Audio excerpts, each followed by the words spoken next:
Olá, amigos do canal Mais da Bíblia, tudo bem com vocês? Estamos aqui para mais um estudo do canal. Hoje nós vamos falar sobre como entender a poesia hebraica.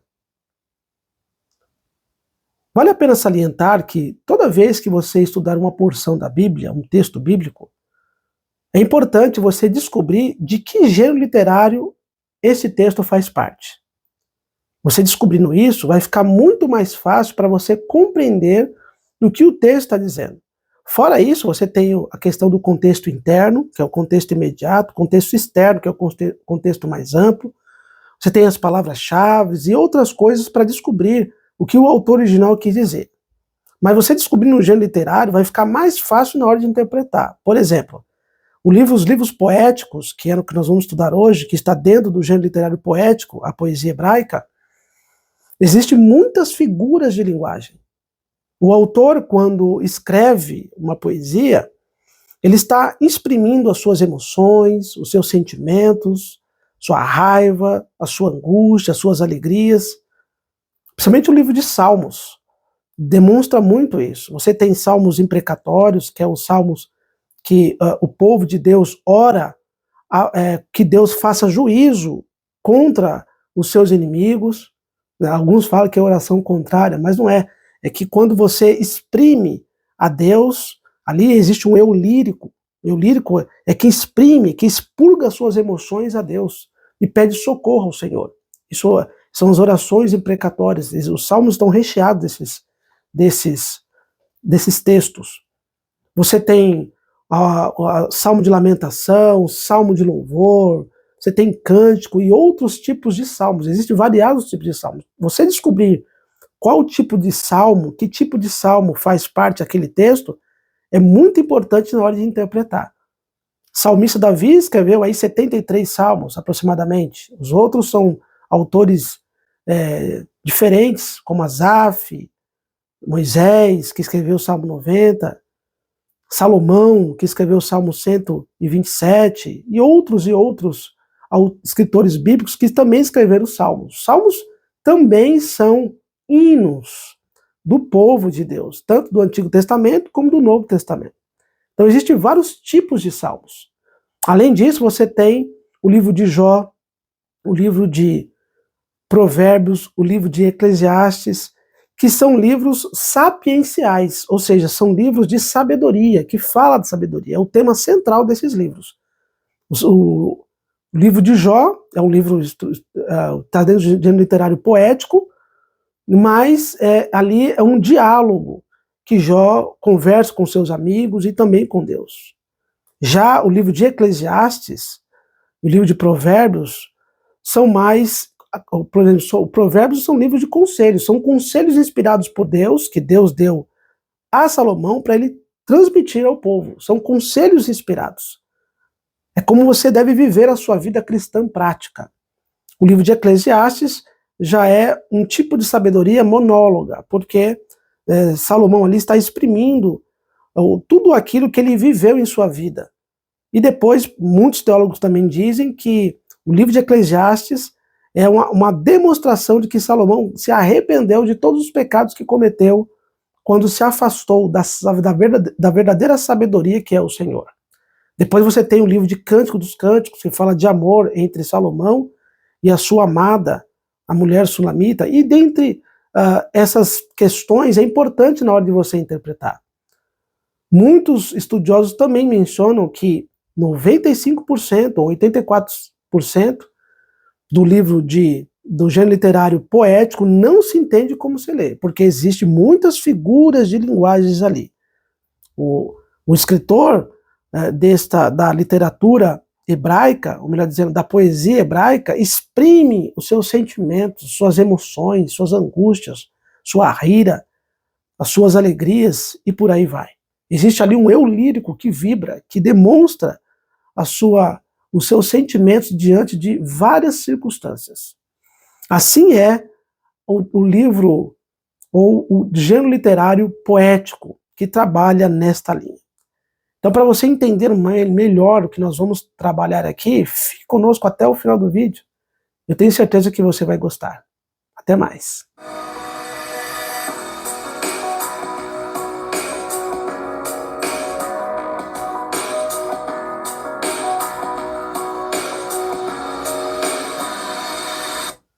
No livro Tem dos que Lês, na página 237, Gordon Fee e Douglas Stuart, grandes exegetas, hermeneutas, eles escreveram o seguinte, acompanhe na tela.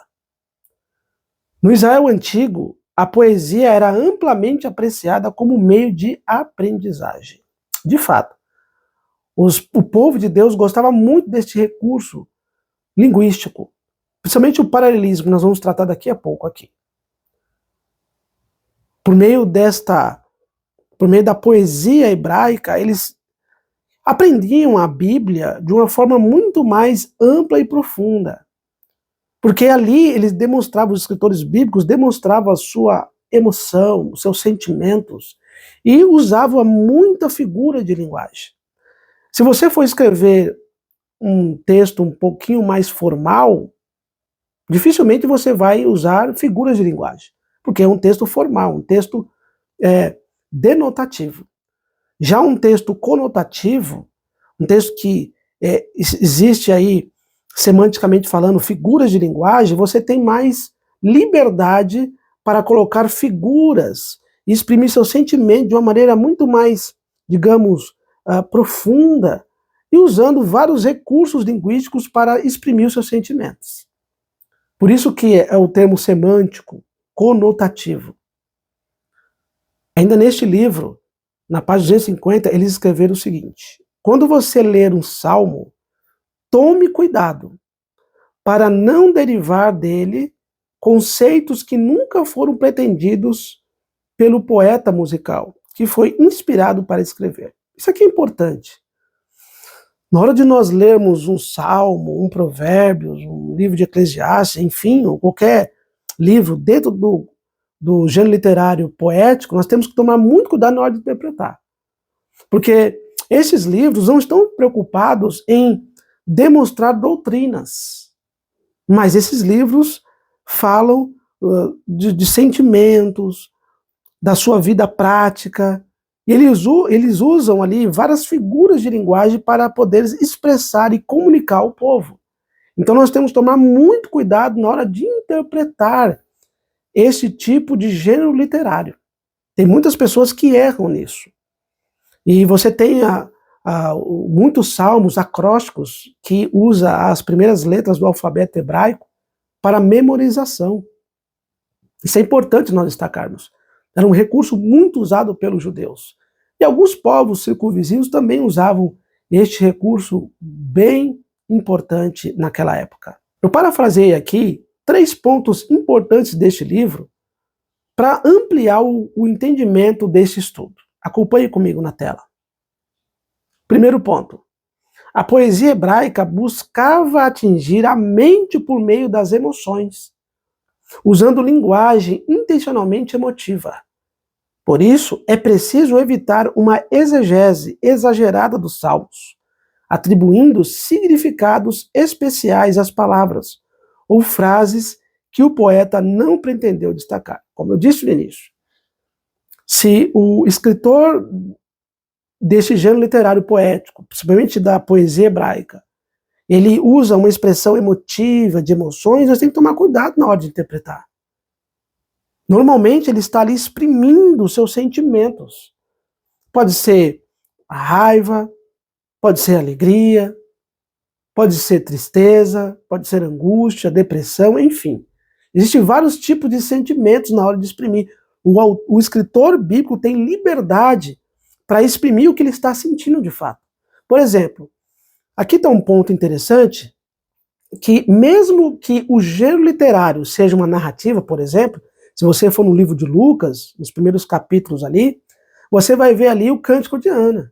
A estrutura é poética, mas está dentro do gênero literário narrativo. Você vai para o livro histórico, um dos livros históricos, ou o Pentateuco, lá de Moisés, no Antigo Testamento. Lá tem o Cântico de Moisés.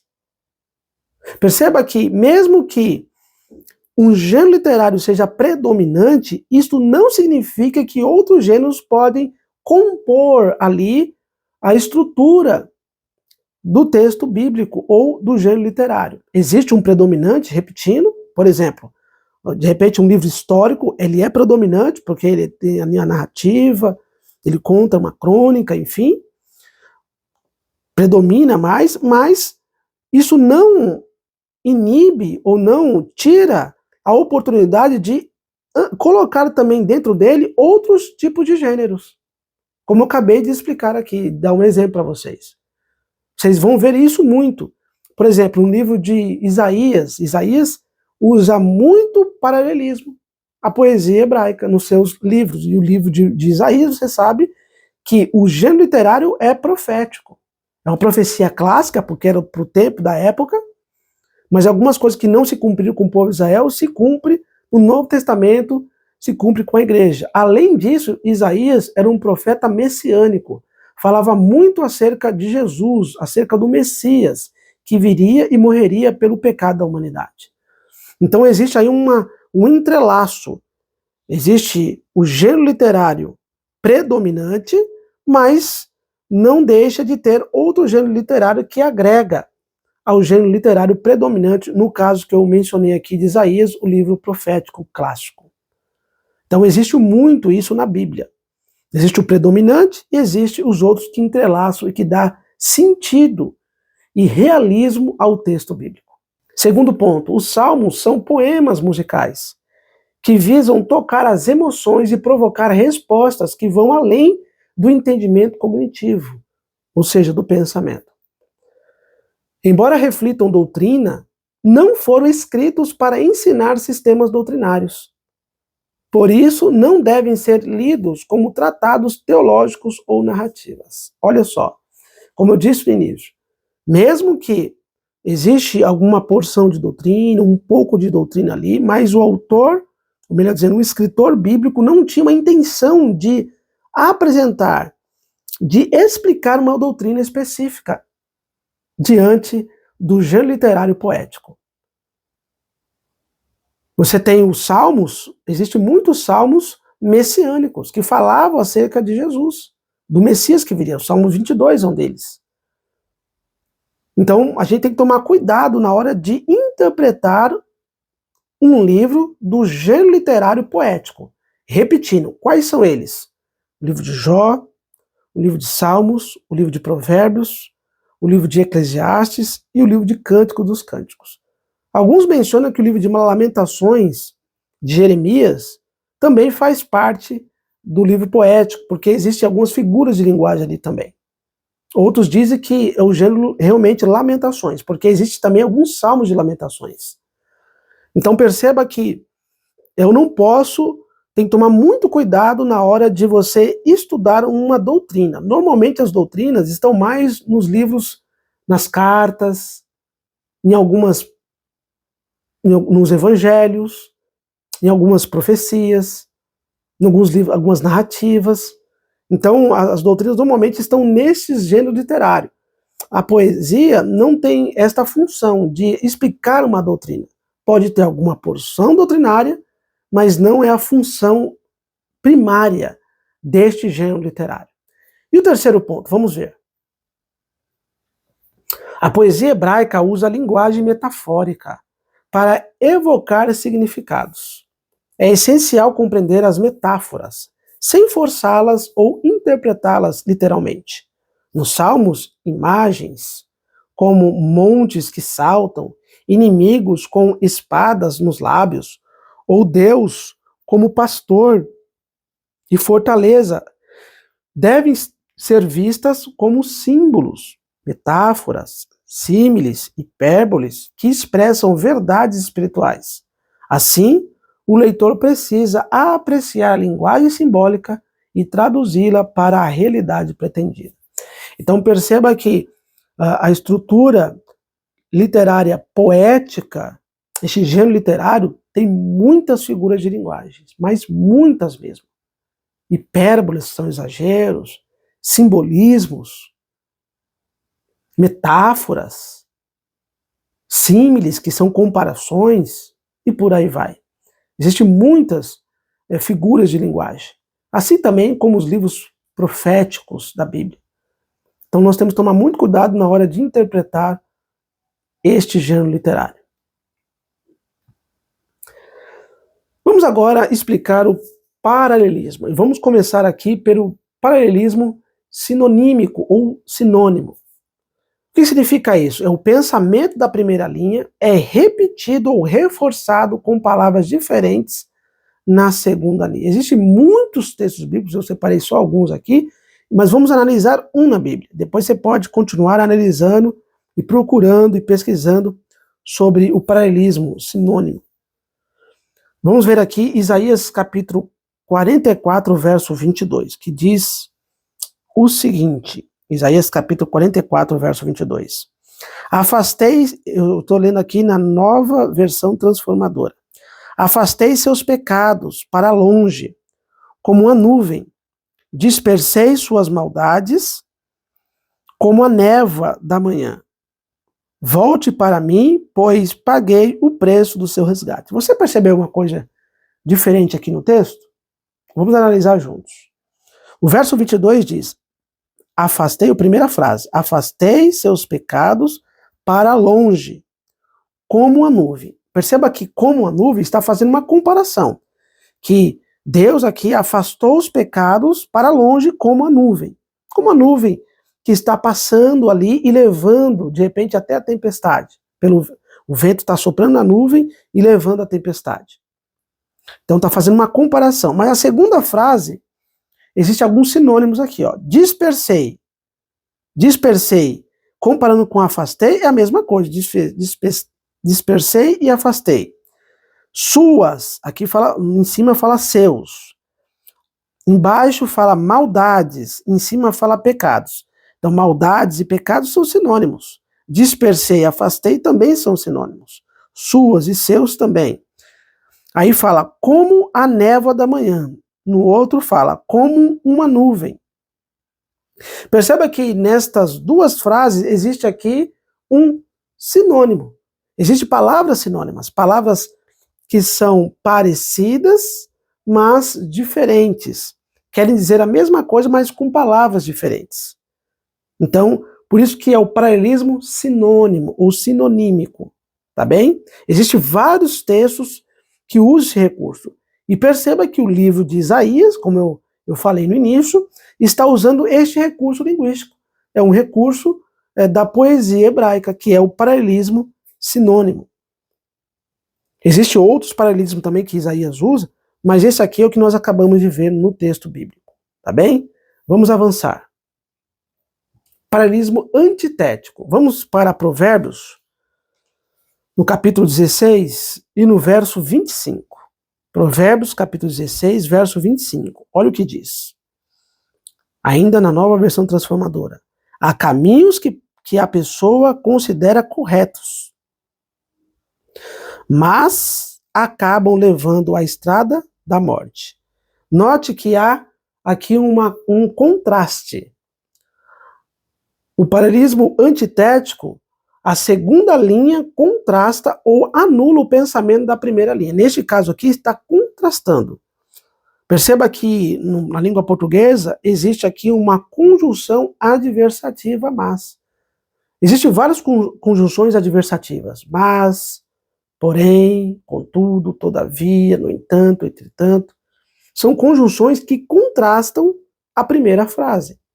Então, a segunda frase está contrastando a primeira frase, porque a primeira frase diz que tem pessoas que consideram os caminhos corretos, mas acabam levando à estrada da morte. E, de fato, tem muitas pessoas que querem seguir o seu destino ao seu bel prazer, do seu jeito, conforme a sua vontade, mas no final é caminho de morte. Por isso que a melhor coisa nós fazermos é seguirmos o caminho de Jesus. E Jesus diz lá em João 14,6, eu sou o caminho, a verdade e a vida. E ninguém vai ao Pai, ou vem ao Pai, dizendo ele naquele contexto, senão por mim. Por isso que o caminho seguro é o caminho de Jesus. É você aceitar Jesus, não só aceitar de boca ou cognitivamente, mas aceitar estudando a palavra e praticando os ensinamentos da palavra de Deus. Isto é andar no caminho do Senhor. Quando você estuda e aplica em sua vida prática. Vamos ver mais um paralelismo.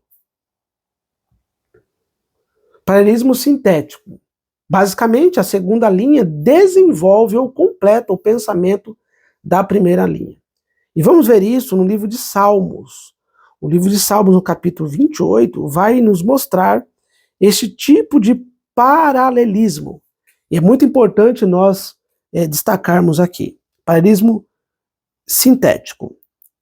Salmos capítulo 28, verso 6, que diz o seguinte: Louvado seja o Senhor, pois ouviu meu clamor por misericórdia. Olha só. Louvado seja o Senhor, pois ouviu meu clamor por misericórdia. Poderia terminar assim: louvado seja o Senhor. Ou seja, o escritor bíblico aqui estaria, o salmista Davi, estaria aqui falando que Deus seria louvado.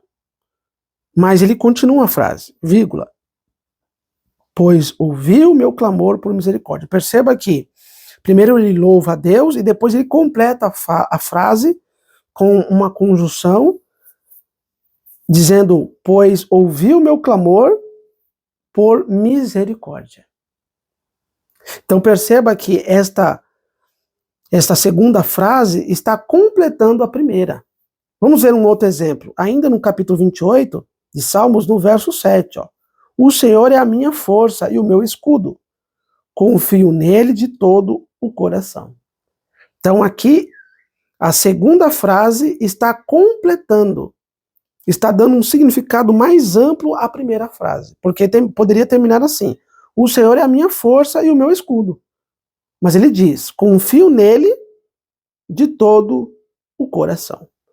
Perceba que a segunda linha está dando um sentido mais amplo à primeira linha. Então este é o paralelismo sintético. O paralelismo sintético trabalha assim, normalmente a segunda linha dá um novo significado à primeira, ou completa, ou desenvolve um outro pensamento na segunda linha. Este é o paralelismo sintético. Então deu para perceber aqui os três tipos de paralelismo que a poesia hebraica trabalha. Paralelismo sinônimo, quando a segunda linha usa palavras diferentes, mas querendo dizer a mesma coisa do que disse a primeira linha. O paralelismo antitético, a segunda linha faz um contraste, um contraponto à primeira linha, usando conjunções mais, contudo, porém, todavia e por aí vai. E o paralelismo sintético, que a segunda linha completa ou desenvolve ou dá um novo significado à primeira linha. É desta forma que a poesia hebraica usa esses recursos linguísticos dentro do gênero literário poético. Espero que o estudo de hoje tenha sido esclarecedor para você. Quando você ler um salmo, um provérbio, o livro de Jó, Eclesiastes, Canto de Cânticos, Lamentações, ou algum cântico, mesmo que esteja dentro de outro gênero literário, não tem importância. Tome cuidado na hora de interpretá-los. Perceba ali as figuras de linguagem, note o que realmente o autor quis transmitir, se é alguma emoção, se ele estava com raiva, se ele estava alegre. É importante nós identificarmos que tipo de emoção que o escritor estava tendo ali na hora que escreveu, na hora que redigiu aquele livro, aquele gênero literário, aquele salmo, aquele provérbio e por aí vai. Então que Deus abençoe você e que juntos possamos estar mais uma vez na próxima aula. Deus abençoe e até mais.